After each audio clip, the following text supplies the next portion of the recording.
I put you away once, Zahir, and I'm going to do it again.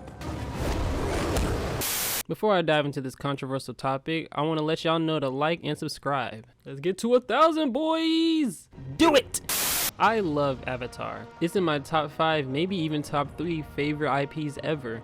On that list in no particular order is Star Wars, DC, Transformers, and Marvel. This show has been a staple in my life since the first episode aired. What started out as a fun Saturday morning cartoon about a group of kids traveling across the world quickly became a complex story about war and a boy's burden of responsibility at a young age with fleshed out characters, S-tier animation, and peak world building. That was a really long sentence.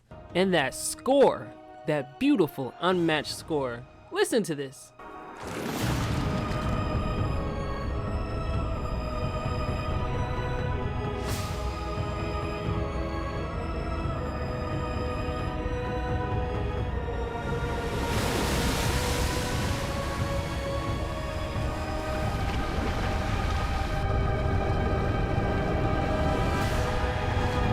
Oh man, I wish this whole album was available on Apple Music. I'm still stuck listening to it on SoundCloud. This show became very influential in my generation, and I would definitely argue it as the best children's cartoon in existence. You heard me. When it came out on Netflix during quarantine, I binged every episode in a matter of days, and then when it was over, I said to myself, that was great. Then I clicked on episode 1 and watched it all over again, and I did not stop. I promise you I wasn't watching anything else but this show. The story is near perfect, but what really hooked me as a child was obviously the bending. I played karate with my brother and I loved superpowers. Now you're telling me you merged them into one? Congratulations, you have officially moved your way into my heart. Bending was so cool to me as a child and still is as an adult. Not only because you can throw any element at someone, but also because it separated itself from the average superpowers we see in other cartoons. If you wanted to take someone's dome off with some fire, you wouldn't throw it like it's a CW show. You'd reverse hook kick someone and send them to the Shadow Realm. You can't just throw rocks at an opponent and win. It actually took real martial arts skill and understanding of one known's bending to perform. There are a lot of skilled fighters in the last Airbender series, and even in Legend of Korra. As bad as Legend of Korra was, the fighting and animation are in a tier of its own. The fights were more aggressive and fluid, and it really felt like the show grew up with the audience, making every fight feel like it was life or death. And sometimes it was. People go out in this show that really make you go, I thought this was for children. You fell for it, pussy fart. Please!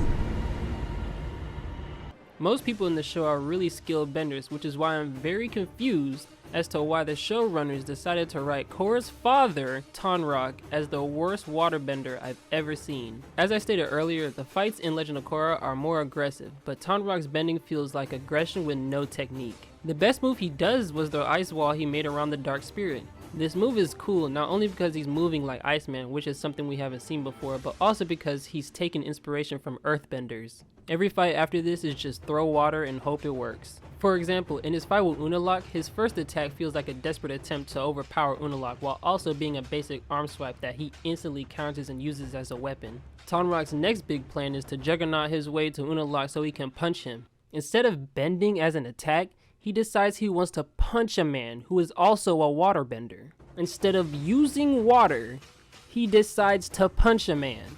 Obviously, he loses the fight and got treated like Velma the day it dropped.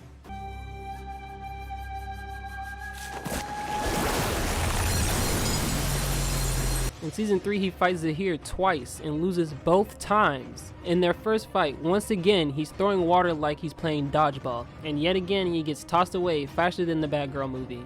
You never see how the fight's going during the scene, but if you look closely in the background, he's just chucking ice at him. It concludes with Plee taking him out, so technically he doesn't lose to Zahir, but I'm still counting it because Tonraq didn't land a single hit while Zahir did. In their second fight, he uses the octopus technique, which is great. The only issue here is he doesn't use it in an interesting way and resorts back to just swinging his arms. Then to really put a cherry on top, he freezes all of his water into one attack, which Zahir instantly responds with the Gamora treatment. This was his last fight in this series, by the way, which means every main fight he took, he lost.